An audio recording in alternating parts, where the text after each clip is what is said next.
Hey everybody, how you doing? I'm doing pretty good myself, thank you. Today we're going to be talking about college football for the most part. Would like to bring up the fact though that going back to my previous podcasts, I did mention I was somewhat surprised how at the end of the debate, the Harris camp wanted another debate right away quick. And I'm thinking, wait a minute.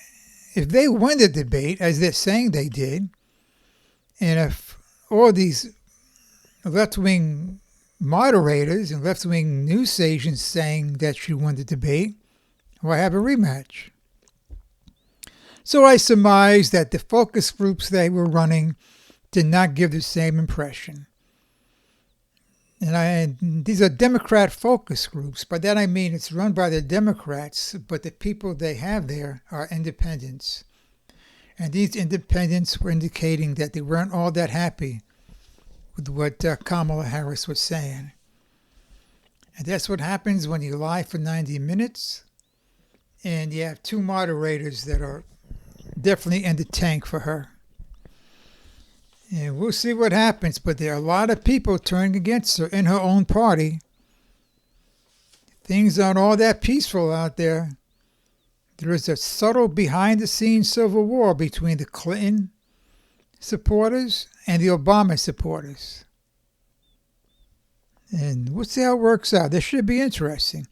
And if it gets to be real bad, when they think that Harris might be hurting the down ballot, i.e., congressmen and senators, they will do to her what they did to Joe Biden. They will try to disassociate her from the senatorial candidates as quick as you can say Jackie Robinson. Well, in a New York minute. Anyway, enough of that. Let's talk about college football tomorrow. Big games tomorrow. Well, not as big games. It's just a lot of games, and there's a few worth watching. One game tonight. K-State. Kansas State at home to Arizona. Kansas State is giving Arizona 7 points. I'm picking Kansas State. K-State's got a good coach. Now, he was a good coach at North Dakota State, where they won several NAIA championships, and he's continuing the job that Bill Snyder started in having K-State being a respectable program. I like K-State. LSU against South Carolina at South Carolina. South Carolina is getting 7, and I'm taking South Carolina. LSU has some, they got beat by USC, but USC might be a team of the future. They might turn out to be a very, very good team.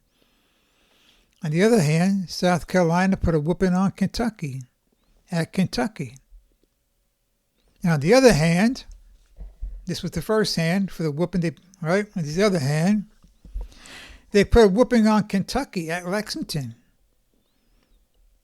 And on the third hand, had I a third hand, I don't think you give a Southeast Conference home team 7 points against another Southeast Conference football team unless your opponent is either a real chump team, in which they're not. So I'm picking South Carolina, taking 7. Then the big game at Madison. The game we've all been waiting for. Alabama 16.5 over Wisconsin. That's a lot of points. I'm taking Alabama. I'm taking my Alabama Crimson Tide. I'm taking Alabama because they have too much speed. They have a defense that will eat up drop-back quarterbacks, which is what Van Dyke is. He's not mobile. He likes to drop straight back and throw the ball. And these are the quarterbacks that Alabama usually has good success with. Excuse me for a second.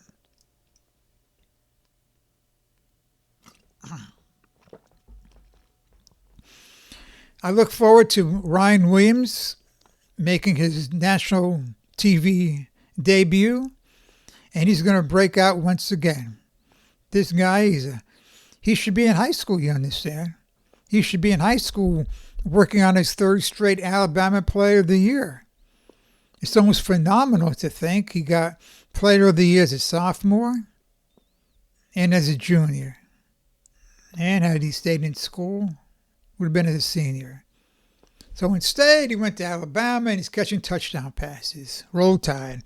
So give me Alabama, and I'll give the Wisconsin Badgers 16.5.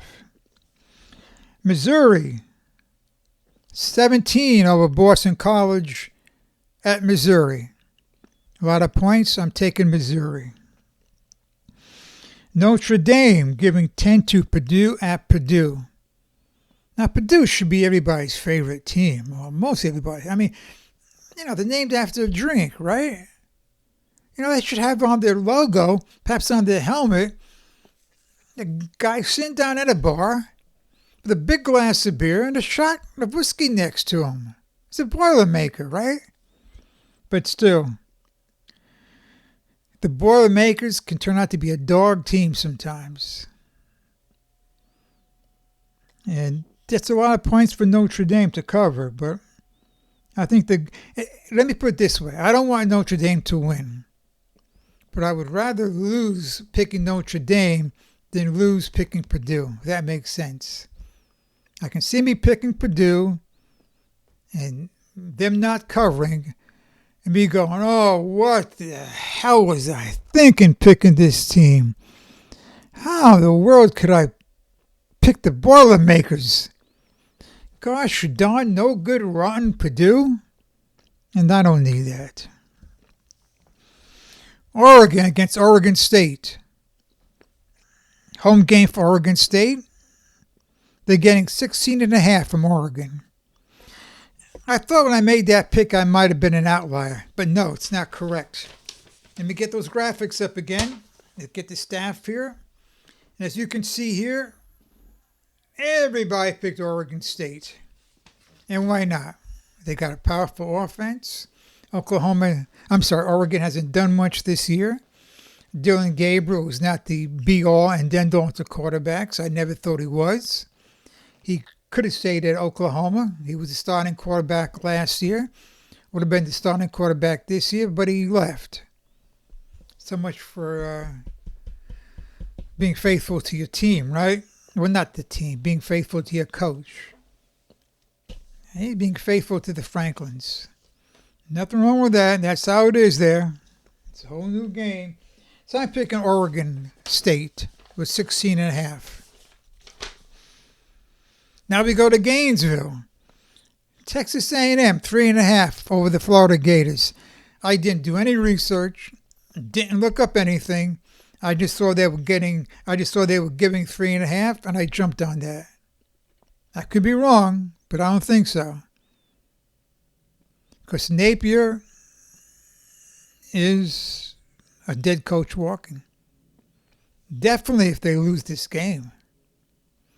His biggest concern is, do I start Mertz, the starting quarterback, who hasn't proved himself, or do I start DJ Langway, the number one quarterback and the number one recruit nationwide coming out of high school last year? I'd start Mertz, and if Mertz doesn't do all that well, then I put in Langway. Washington, 4.5 over Washington State. I think that's being played at a neutral field, and I'm picking the Huskies.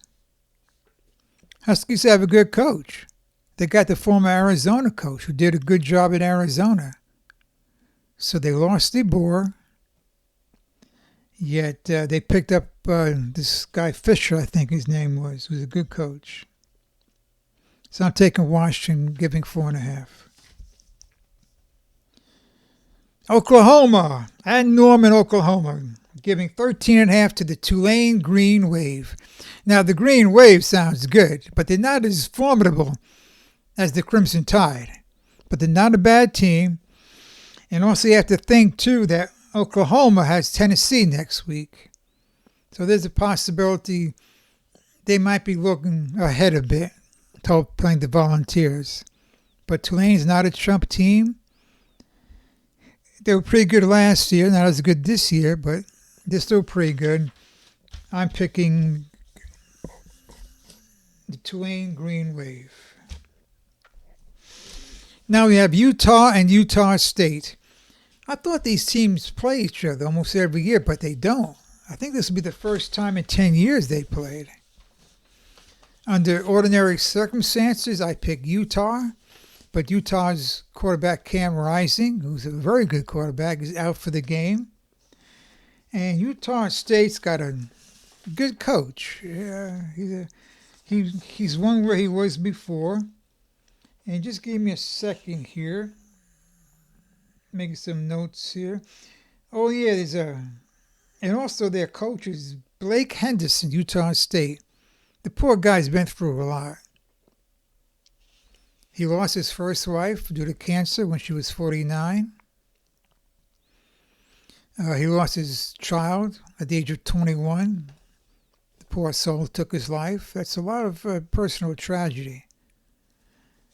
And he makes a note in his biography that he is a Christian. So I'm just thankful, and we should all be thankful that he's looking to the Lord for his strength and his perseverance. Now, with that, again, I'm not picking Utah State for those reasons. But in this case, with Cam Rising out, I am picking Utah State. Ole Miss against Wake Forest. Ole Miss can score. Oh, and they will score. And Lane Kiffin's not one to shy away from running up the score. The 23.5-point favorites at Wake Forest. That's a lot of points. I'm still taking Ole Miss. And I have no idea how the heck they picked these teams, these guys at the post. Texas versus UTSA. Now, what's UTSA? Well, it's the University of Texas at San Antonio. And the Texas Sarkeesians are 35.5-point favorites. I'm picking the Longhorns. Even if they don't want to run up the score, they take out Quinn Ewers in the first half. They replace him with who's Archie Manning, right? Archie Manning Jr. or something. I don't know, but the number one high school player a couple of years ago. It's not like you're taking out Ewers and you're putting in Joe Schmo. They have many good wide receivers, good running backs, tough defense. They don't need to run up the score. They'll just do it as a force of nature. The Georgia Bulldogs giving 24.5 to Kentucky at Kentucky.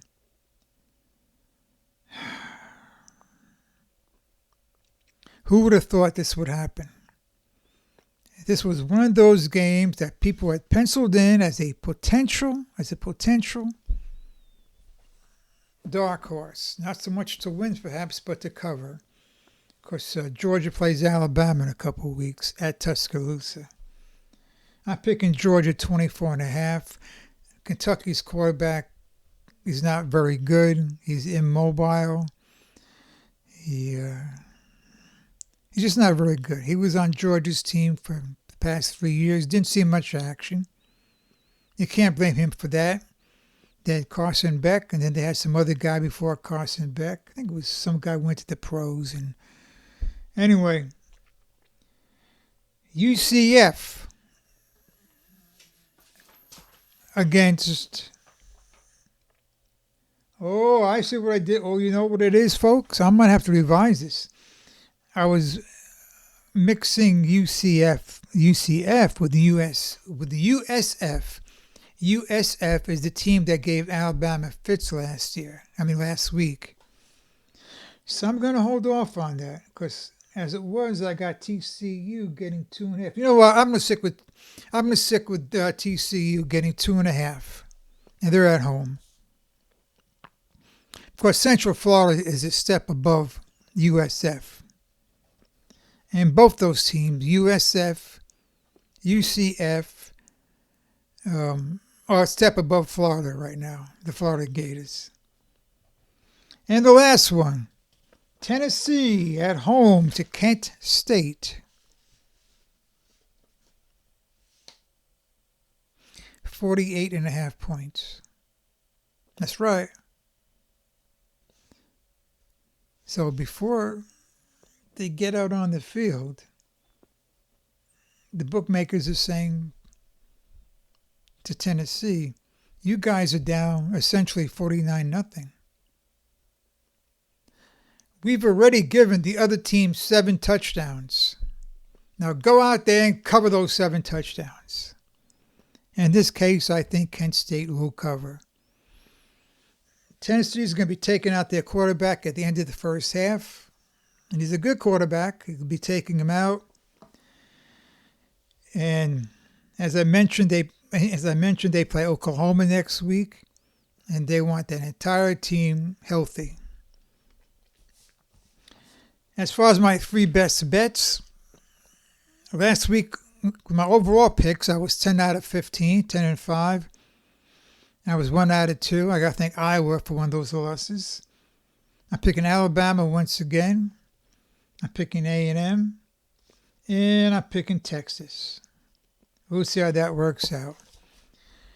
And that's just about it. And, when I was a kid growing up, we had these, I think it was on Channel 5, WNEW. And every weekend, every Friday, Saturday night, around 8 and 9 o'clock in the winter when it got dark real early, guy would come out and say, it's 9 p.m. Do you know where your child is? And I thought that was very nice, right? We're taking care of the kids. Don't want them out all by themselves at night. So all the people out there in Springfield, Ohio, and Canton, Ohio, and any place where, for some reason, there aren't that many rescue dogs being rescued. Do you know where your pet is? And as I always say, when I leave, only for a short while, I hope, stay healthy, stay safe, and keep vertical. And I'll catch you again later.